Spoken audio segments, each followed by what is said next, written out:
നിലമ്പൂർ ഉപതെരഞ്ഞെടുപ്പിലെ പ്രചാരണം അവസാന ഘട്ടത്തിലേക്ക് എത്തുമ്പോൾ രണ്ട് മുന്നണികളും തികഞ്ഞ വർഗീയ കാർഡ് ഇറക്കിയാണ് പ്രചാരണം നടത്തിക്കൊണ്ടിരിക്കുന്നത്. ജനങ്ങളുടെ അടിസ്ഥാന പ്രശ്നങ്ങൾ ചർച്ച ചെയ്യാതെ വർഗീയ ശക്തികളുടെ പിന്തുണ തേടി, മതഭീകരവാദ ശക്തികളുടെ പിന്തുണ തേടി തെരഞ്ഞെടുപ്പിൽ ജയിക്കാനുള്ള പരിശ്രമമാണ് LDFും UDFും നടത്തിക്കൊണ്ടിരിക്കുന്നത്. UDF ആഗോള മതഭീകരവാദ സംഘടനയായ ജമാഅത്തെ ഇസ്ലാമിയുടെ പിന്തുണ പരസ്യമായി സ്വീകരിച്ചിരിക്കുക. ഇവിടെ നിലമ്പൂരിൽ ശ്രീ ആര്യാടൻ മുഹമ്മദും കോൺഗ്രസ് നേതാക്കളും വർഷങ്ങളായി ശക്തമായിട്ടുള്ള വർഗീയ വിരുദ്ധ നിലപാട് സ്വീകരിക്കുന്നു എന്നുള്ള ഒരു പ്രതീതി സൃഷ്ടിച്ചതാണ്. ആര്യാടൻ ഷൗക്കത്താവട്ടെ താൻ എപ്പോഴും മുസ്ലിം മത തീവ്രവാദത്തിനെതിരായ നിലപാട്, തീവ്ര മത ഭീകരവാദ ശക്തികളുമായി ഒരു തരത്തിലും സന്ധി ചെയ്യാത്ത ആളാണ്. ഇതായിരുന്നു ഇത്രയും കാലമുള്ള പ്രചരണം. ആര്യാടൻ ഷൗക്കത്തിന് കോൺഗ്രസ് നേതാക്കൾ ചാർത്തിക്കൊടുത്ത പട്ടം മതനിരപേക്ഷതയുടെ പട്ടമായിരുന്നു, മതഭീകരവാദികൾക്കെതിരായിട്ടുള്ള നിലപാടായിരുന്നു സ്വീകരിക്കുന്നത് എന്നുള്ളതായിരുന്നു. എന്നാൽ സ്വന്തം കാര്യം വന്നപ്പോൾ ലോകത്തിലെ ഏറ്റവും വലിയ ഭീകരവാദ പ്രസ്ഥാനമായിട്ടുള്ള രാജ്യാന്തര ബന്ധങ്ങളുള്ള മതഭീകരവാദ സംഘടനയായ ജമാഅത്തെ ഇസ്ലാമിയുടെ പിന്തുണ അവർ പരസ്യമായി സ്വീകരിച്ചിരിക്കുകയാണ്. ജമാഅത്തെ ഇസ്ലാമി ഇന്ത്യയിൽ നടക്കുന്ന എല്ലാ മതഭീകരവാദ പ്രവർത്തനങ്ങളുടെയും അടിസ്ഥാന ശിലയാണ്. അവരുടെ ആശയങ്ങളാണ് എല്ലാ മതഭീകരവാദ സംഘടനകളും അവരുടെ പ്രവർത്തനത്തിന് ഉപയോഗിക്കുന്നത്. മറ്റെല്ലാ ചിന്താഗതികളും എതിർക്കപ്പെടേണ്ടതാണ്. ഒരേ ഒരു ചിന്താഗതി മാത്രമേ ലോകത്ത് വേണ്ട ആവശ്യമുള്ളൂ. മതരാഷ്ട്രവാദത്തിൻ്റെ ഏറ്റവും ശക്തമായിട്ടുള്ള വക്താക്കളാണ് ജമാഅത്തെ ഇസ്ലാമി. മൗദൂദിയൻ ആശയങ്ങൾ, ലോകം മുഴുവൻ ഭീകരവാദ സംഘടനകൾ പിന്തുടരുന്ന ആശയങ്ങൾ, അതാണ് ജമാഅത്തെ ഇസ്ലാമിയുടെ അടിസ്ഥാന പ്രമാണം. രാജ്യത്ത് നടന്ന ഒട്ടേറെ ഭീകരവാദ ആക്രമണങ്ങൾ, കൊലപാതകങ്ങൾ, കലാപങ്ങൾ, അവയിലെല്ലാം ജമാഅത്തെ ഇസ്ലാമിയുടെ പങ്ക് സമ്പൂർണ്ണമായിട്ട് തെളിഞ്ഞിട്ടുള്ളതാണ്. ആ ജമാഅത്തെ ഇസ്ലാമിയുടെ പിന്തുണ പരസ്യമായി ആര്യാടൻ ഷൗക്കത്തും UDFും ഇവിടെ സ്വീകരിച്ചിരിക്കുകയാണ്. ഇടതുപക്ഷമാവട്ടെ കേരളത്തിലെ ഏറ്റവും വലിയ ഭീകരവാദ സംഘടനയായിട്ടുള്ള ISSന്റെ ചരിത്രം മലയാളികൾക്ക് ഒരിക്കലും മറക്കാൻ കഴിയില്ല. കോയമ്പത്തൂർ ഭീകരവാദ ആക്രമണം, ബംഗളൂരു ഭീകരവാദ ആക്രമണം, നൂറുകണക്കിന് ആളുകളെ കൊല ചെയ്ത നിരവധി ഭീകരവാദ ആക്രമണ കേസുകളിൽ പ്രതിയായിട്ടുള്ള ISSന്റെ സംഘടന PDP എന്ന് പറയുന്ന രാഷ്ട്രീയ പാർട്ടിയുമായിട്ട് അവർ സഖ്യത്തിലാണ്. ഗോവിന്ദൻ പറയുന്നത് ജമാഅത്തെ ഇസ്ലാമിയോളം അപകടകാരിയല്ല PDP എന്നാണ്. PDPയുടെ സഖ്യമുണ്ടാക്കാനുള്ള LDFന്റെ തീരുമാനത്തെ ജമാഅത്തെ ഇസ്ലാമി UDFുമായി സഖ്യമുണ്ടാക്കുന്നതിനെ പറഞ്ഞുകൊണ്ട് അവർ ന്യായീകരിക്കാൻ ശ്രമിക്കുകയാണ്. രണ്ട് മുന്നണികളും കലാപകാരികളെയും ഭീകരവാദികളെയും താലോലിക്കുന്ന സമീപനമാണ് ഈ തെരഞ്ഞെടുപ്പിൽ കാണുന്നത്. വർഗീയ ശക്തികളുടെയും മതഭീകരവാദ ശക്തികളുടെയും പിന്തുണയിലാണ് രണ്ട് മുന്നണികളും തെരഞ്ഞെടുപ്പിൽ മത്സരിക്കുന്നത്. ജമാഅത്തെ ഇസ്ലാമിയുടെ പിന്തുണ സ്വീകരിക്കാനുള്ള UDFന്റെ തീരുമാനവും ISSന്റെ PDPയുടെ പിന്തുണ സ്വീകരിക്കാനുള്ള LDFന്റെ തീരുമാനവും കേരളത്തിലെ മതനിരപേക്ഷതയ്ക്ക് വലിയ പോറലാണ് ഏൽപ്പിക്കാൻ പോകുന്നത്. ഒരു തെരഞ്ഞെടുപ്പിൽ 4 വോട്ട് കിട്ടും എന്നുള്ളത് കൊണ്ട് ദൂരവ്യാപകമായ പ്രത്യാഘാതങ്ങൾ ഉളവാക്കുന്ന, നാടിനെ കലാപത്തിലേക്ക് നയിക്കുന്ന ശക്തികളെ പ്രോത്സാഹിപ്പിക്കുന്ന സമീപനമാണ്. ജമാഅത്തെ ഇസ്ലാമി ഈ അടുത്ത കാലത്ത് ടാറ്റയുടെ സ്ഥാപനങ്ങൾക്കെതിരായിട്ട് വലിയ ഉപരോധം ഏർപ്പെടുത്തിയിരിക്കുക. കേരളത്തിൽ ഇന്നേ വരെ നാം കണ്ടിട്ടില്ല ഒരു വ്യവസായ സ്ഥാപനത്തിനെതിരായിട്ട് ഫത്വ പുറപ്പെടുവിക്കുന്നത്. ടാറ്റ എന്ന് പറയുന്നത് ഈ രാജ്യത്തെ ജനങ്ങളെ സംബന്ധിച്ച് ഇത്രയും ദേശീയമായ ചിന്താഗതിയുള്ള നമ്മുടെ രാജ്യത്തിൻ്റെ സമ്പദ്ഘടനയ്ക്ക് ഇത്രയധികം വിലമതിക്കാനാവാത്ത സംഭാവനകൾ നൽകിയിട്ടുള്ള എല്ലാ നിയമങ്ങളും അനുസരിച്ചുകൊണ്ട് പ്രവർത്തിക്കുന്ന ഇന്ത്യയിലെ ഏറ്റവും അഭിമാന സ്ഥാപനമായിട്ടുള്ള ടാറ്റയെ ബഹിഷ്കരിക്കണമെന്നുള്ള ഫത്വ കേരളത്തിൽ ജമാഅത്തെ ഇസ്ലാമി പുറപ്പെടുവിച്ചിരിക്കുകയാണ്.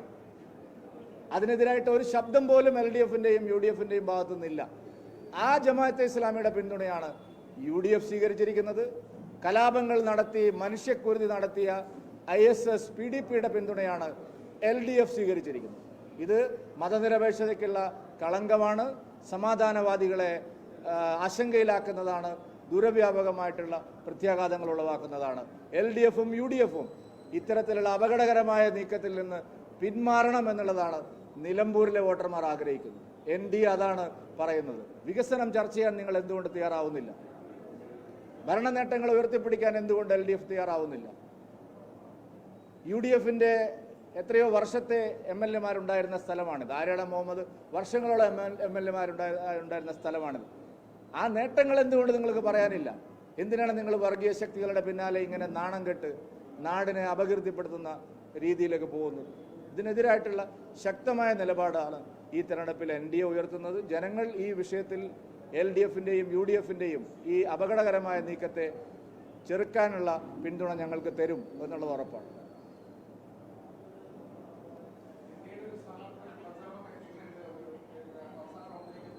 NDA നല്ല മികച്ച പ്രചാരണമാണ് ഈ തെരഞ്ഞെടുപ്പിൽ നടത്തിക്കൊണ്ടിരിക്കുന്നത്.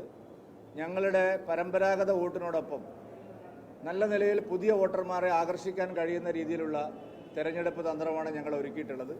മികച്ച ഒരു സ്ഥാനാർത്ഥിയെ തന്നെയാണ് ഞങ്ങൾ ഈ തെരഞ്ഞെടുപ്പിൽ മത്സരിപ്പിക്കുന്നത്. ഇവിടെ മലയോര കർഷകരുടെ പ്രശ്നം ഏറ്റവും രൂക്ഷമായിട്ടുള്ള ഒരു സാഹചര്യമാണുള്ളത്. ആ മലയോര കർഷകരുടെ പ്രതിനിധിയായിട്ടുള്ള അഡ്വക്കേറ്റ് മോഹൻ രാജിനെയാണ് ഞങ്ങൾ സ്ഥാനാർത്ഥിയാക്കിയിരിക്കുന്നത്.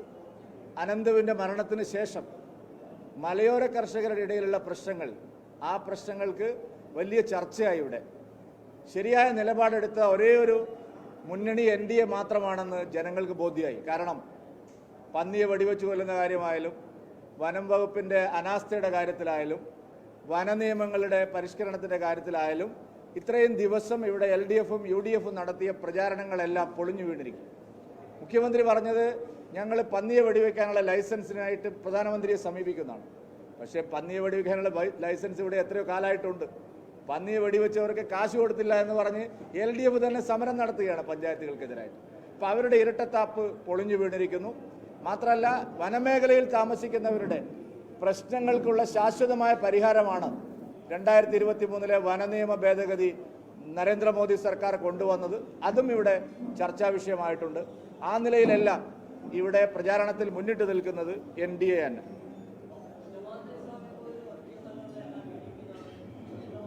അല്ല, അത് എങ്ങനെയാണ് ഈ ഭീകരവാദ സംഘടനകൾക്ക് അവർ മാർക്കിടുന്നത്? ഭീകരവാദ സംഘടനകൾക്ക് മാർക്കിടുന്നത് തങ്ങൾ നടത്തുന്ന തെറ്റായ നീക്കങ്ങളെ പ്രതിരോധിക്കാൻ വേണ്ടിയിട്ടാണ്. ജമാഅത്തെ ഇസ്ലാമിക്കും PDPക്കും എല്ലാം ഒരേ ആശയങ്ങൾ തന്നെയാണ്. മറ്റുള്ളവരെ ഇല്ലാതാക്കുക, ഒരു മതത്തിന് അടിസ്ഥാനത്തിൽ മാത്രം രാജ്യത്ത് ഭരണം ഉണ്ടാവുക, മതരാഷ്ട്രവാദം ഉണ്ടാക്കുക. ഇത് തന്നെയാണ് എല്ലാ ഭീകരവാദ സംഘടനകളുടെയും അടിസ്ഥാനപരമായിട്ടുള്ള നിലപാട്. ജമാഅത്തെ ഇസ്ലാമിയുടെ ആശയങ്ങൾ തന്നെയാണ് PDPയും പിന്തുടരുന്നത്. അവരും ബോംബും ഭീകരവാദവും ജിഹാദും ഒക്കെയാണ് അവരും പറയുന്നത്. അല്ലാതെ അവർ എന്തെങ്കിലും നല്ല കാര്യം ഈ രാജ്യത്ത് പറയുന്നവരല്ല. രണ്ട് കക്ഷികളും, ജമാഅത്തെ ഇസ്ലാമി ആവട്ടെ ISS ആവട്ടെ, രണ്ടും മനുഷ്യ സമൂഹത്തിന് ആപൽക്കരമായിട്ടുള്ള സംഘടനകളാണ്. മാനവരാശിക്ക് ഏറ്റവും ഭീഷണി ഉണ്ടാക്കുന്ന സംഘടനകളാണ്.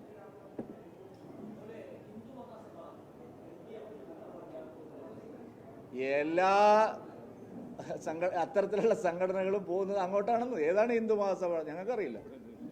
ഹിന്ദു മഹാസഭ എന്ന് പറയുന്ന ഒരു മഹാസഭ ഇപ്പോൾ ഉണ്ടോ? ആ ഗാന്ധിയെ കൊന്നത് നേരത്തെ ആരോപണവും കേട്ടവരാണോ? LDFന് പിന്തുണ പ്രഖ്യാപിച്ചോ? വളരെ നല്ല കാര്യം. അതെ, പേര് വെൽഫെയർ ആണെങ്കിലും അവര് വിനാശമാണ് ഇവിടെ ഉണ്ടാക്കുന്നതെന്ന് KPCC പ്രസിഡന്റിന് അറിയില്ലേ?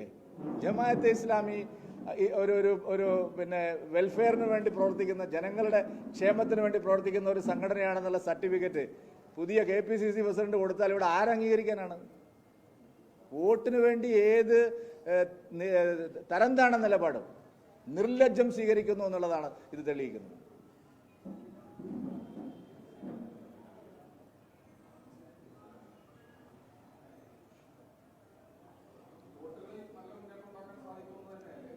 വോട്ടിൽ മുന്നേറ്റം ഉണ്ടാക്കാനല്ല, ഞങ്ങൾ എല്ലാ തിരഞ്ഞെടുപ്പിലും മത്സരിക്കുന്നത് ജനങ്ങളെ പിന്തുണ തേടി ജയിക്കാൻ വേണ്ടിയിട്ടാണ്.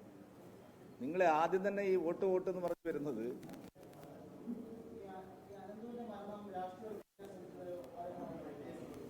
അല്ല, അനന്തുവിന്റെ മരണത്തിന്റെ പിന്നിലൊരു രാഷ്ട്രീയം ഉണ്ടല്ലോ. അത് ഇപ്പൊ എന്താ രാഷ്ട്രീയവൽക്കരിക്കുന്നു എന്ന് പറയുന്നത്? കാരണം അത് ഈ സർക്കാരിന്റെ തെറ്റായ നയങ്ങളുടെ, അവരുടെ നിലപാടുകളുടെ രക്തസാക്ഷിയാണ്. കാരണം പന്നിയെ വെടിവെച്ച് കൊല്ലാനും ആവശ്യമായിട്ടുള്ള നടപടികൾ എടുക്കാനുള്ള എല്ലാ റൈറ്റ്സും വനം വകുപ്പിനുണ്ടായിട്ടും സർക്കാരിനുണ്ടായിട്ട് അവരൊന്നും ചെയ്യുന്നില്ല. ഒരു മുളവടിയും ഒരു ടോർച്ചും കൊടുത്ത് ആൾക്കാരെ വിട്ടാൽ എന്താണ് സംഭവിക്കുന്നത്? അപ്പോൾ ഇവിടെ ഒരു നടപടിയുമില്ല. ഞങ്ങൾ നേരത്തെ ചൂണ്ടിക്കാണിച്ചതാണ്, ഇത്രയും നിഷ്ക്രിയമായൊരു വകുപ്പ് ഇന്ത്യയിൽ തന്നെ, ഇതുപോലെ നിഷ്ക്രിയമായൊരു വകുപ്പ്, വനം വകുപ്പ് പോലെ. ഈ മന്ത്രിക്ക് എന്തെങ്കിലും ഒരു കാര്യം അറിയോ? വനനിയമ ഭേദഗതി 2023 വന്ന കാര്യം അദ്ദേഹത്തിന് അറിയോ? അദ്ദേഹം അത് വായിച്ചു നോക്കിയിട്ടുണ്ടോ? എന്തെങ്കിലും ഒന്നും ഇവിടെ നടപ്പാക്കുന്നുണ്ടോ? കേരളം സമ്പൂർണ്ണമായിട്ട് പരാജയപ്പെട്ടിരിക്കുകയാണ് വന മേഖലയിലെ പ്രശ്നങ്ങൾ പരിഹരിക്കുന്നത്.